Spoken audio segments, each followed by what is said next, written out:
destination here, and that is to get our freedom with respect to this plant for everybody.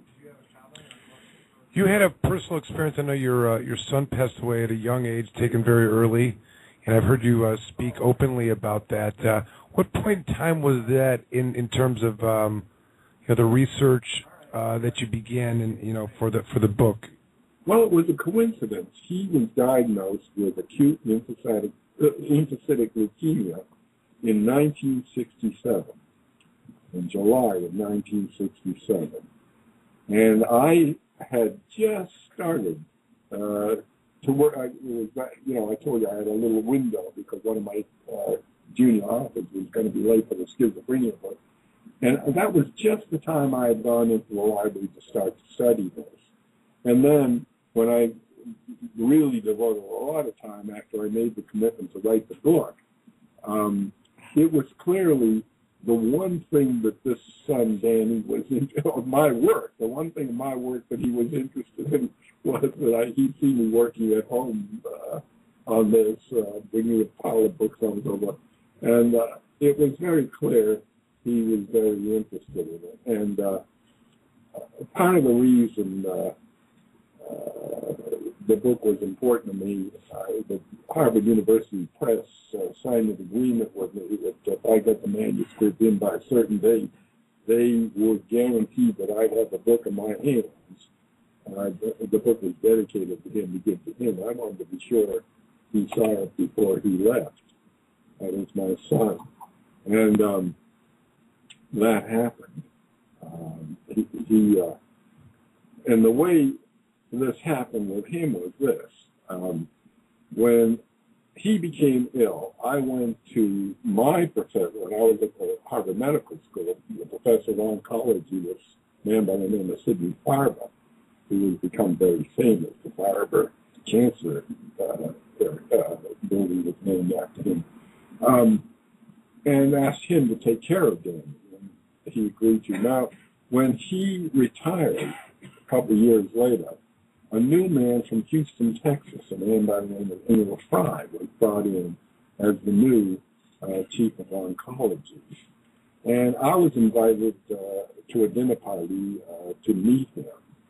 And at that party, he was familiar with at least the chapter of Marijuana Reconsidered, which considered the 19th century use of this as a medicine.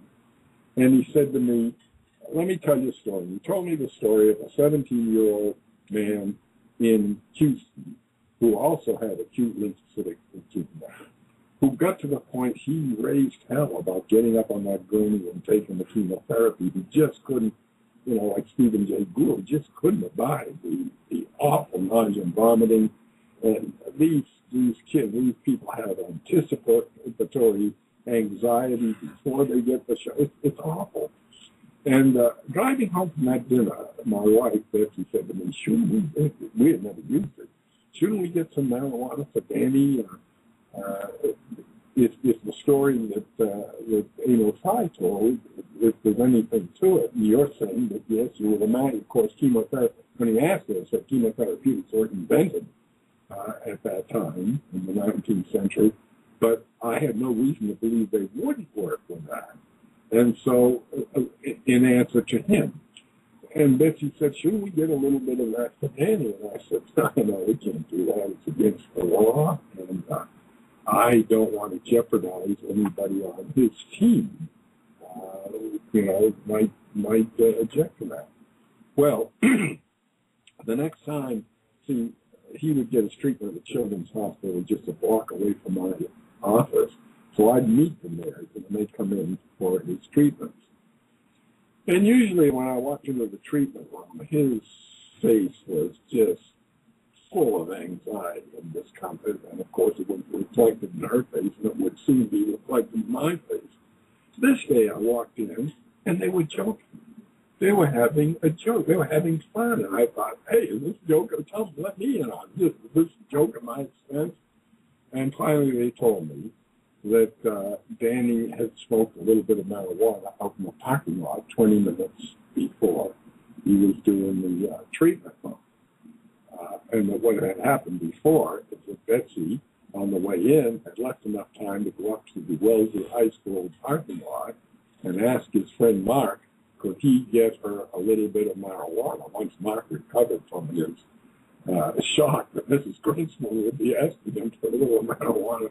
He got back in 10 minutes, and they went headed into the hospital. Now, what happened was he got on the gurney, he got the injection, and whereas usually he felt it within minutes, and it was a race to get him home before he started vomiting, and then there'd be a big bucket by his bed, towels all around, and so forth.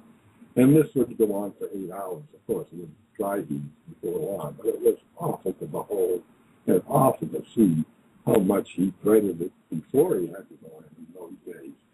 And this day, he just got off with Gurney and he said, "Hey, Mom, I noticed there's a submarine shop on Brookline Avenue.